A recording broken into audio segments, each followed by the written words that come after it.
Hi, girls. Hope I'm aiming this pretty good. How are you today? I hope you're having a lovely evening. I don't know if you're reading the story right after the other one or on a different night. This story is about the ballerina, Misty Copeland, and I wanted to show you. I brought a picture of her up on my computer, so I wanted to show you who we're reading about today in this story, okay? So I'm going to turn the phone around. And this is the ballerina that we're going to read the story about. And let's see if we can start this so we can see. Isn't that very lovely?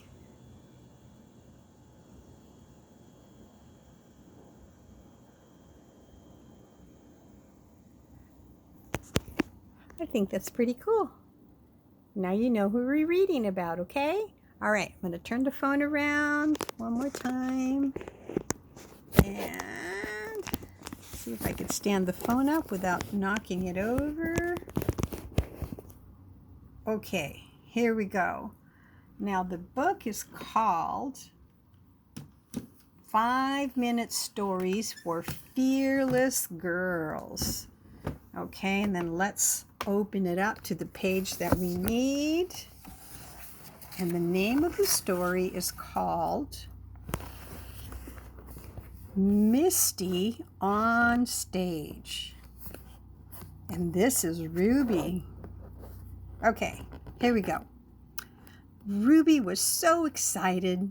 She was bouncing in her seat. "Remember what I told you," Mama said.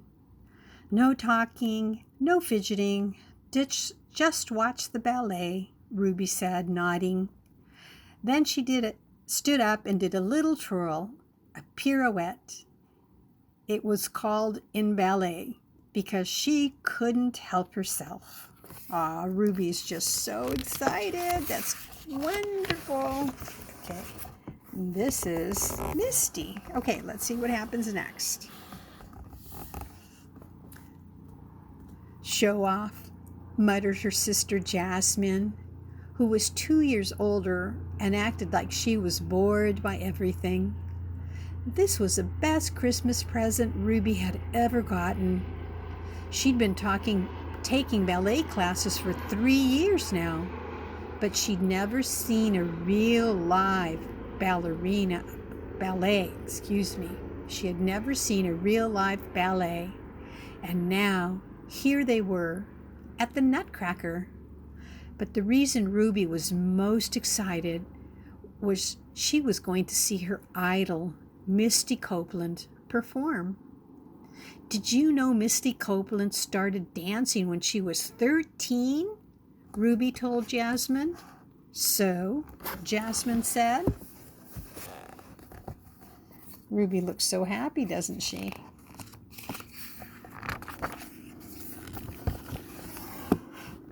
"That's old," said Ruby. "Well, it's not exactly old," Mama cut in. "But most ballet dancers actually start training much younger than that, when they're 3 or 4, she explained. "So it was pretty impressive that Misty picked it up so late."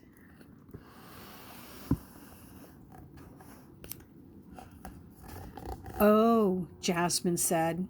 She had quit ballet years ago. Ruby didn't understand that at all. "Misty was so good. Her teacher gave her lessons for free," Ruby continued, smoothing down the skirt of her tutu. Ruby wanted to be a ballerina when she grew up, even though her friend Emily had told her she couldn't. When Ruby had asked why, Emily said, "Your legs are too short," and strutted away, nose in the air.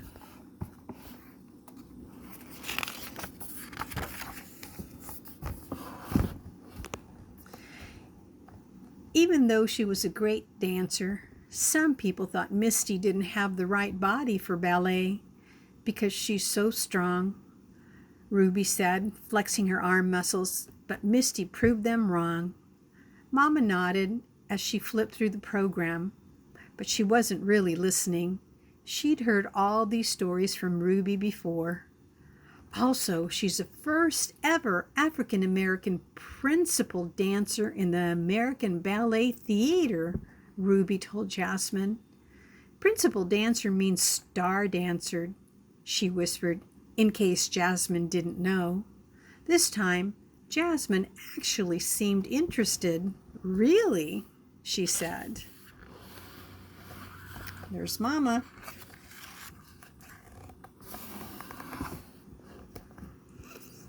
Just then, the lights dimmed, and the chatter that had filled the huge space died down. Finally, the curtains opened. It was a lit-up fairy tale world up there, like TV, except better. Ruby felt as if she could touch it. In their fancy costumes, the dancers were like dolls, twirling and gliding. Ruby didn't think it could get any better, and then Misty appeared, playing the princess. She was stunning in her gauzy white dress, floating across the stage on her toes, as if it were the easiest thing in the world. When the prince lifted Misty up above his head, she looked like she was flying. She's like a fairy, Ruby whispered to Mama, who smiled and said, "Shh."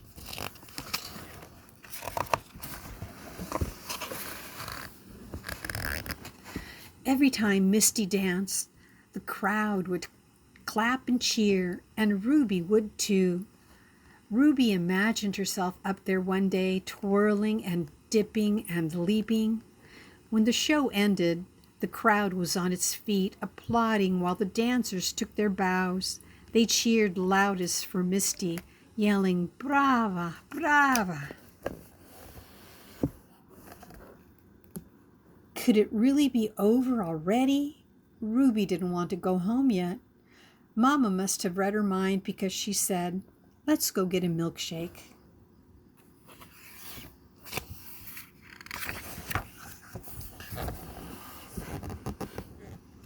Once they were sitting at the bright light of the diner down the street, drinking their strawberry shakes, Mama asked, "So, what did you think?" "It was the best," Ruby gushed. "And Misty was so amazing." "She really was," Jasmine said. Ruby blinked. Had Jasmine just agreed with her? Must have been hard, being the only black person in all her classes, she added quietly. "I'm sure it was, honey," Mama said with a sigh. "But one thing's for certain. She's opening the door for plenty more. Isn't that right, Ruby?" She gave her a wink. Whoops.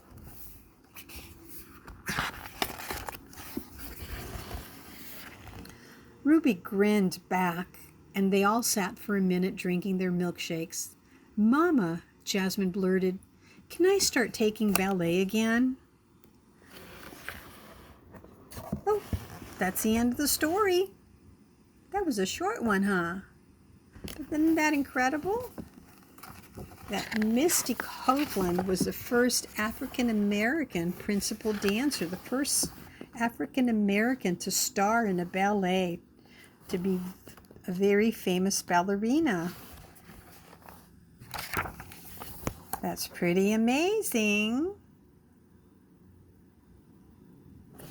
Okay, that's the end. That was a very short story. I didn't think it was going to be that short. But there you go. I hope you guys have a beautiful evening, and I hope you guys have wonderful, wonderful, beautiful dreams. All right, guys. I love you. Bye. Until next time, okay? Until next time, I send you another story. Be kind to each other and love each other and give each other lots of hugs and kisses, okay? Give your mommy and daddy hugs and kisses from me too, okay? Bye. Good night.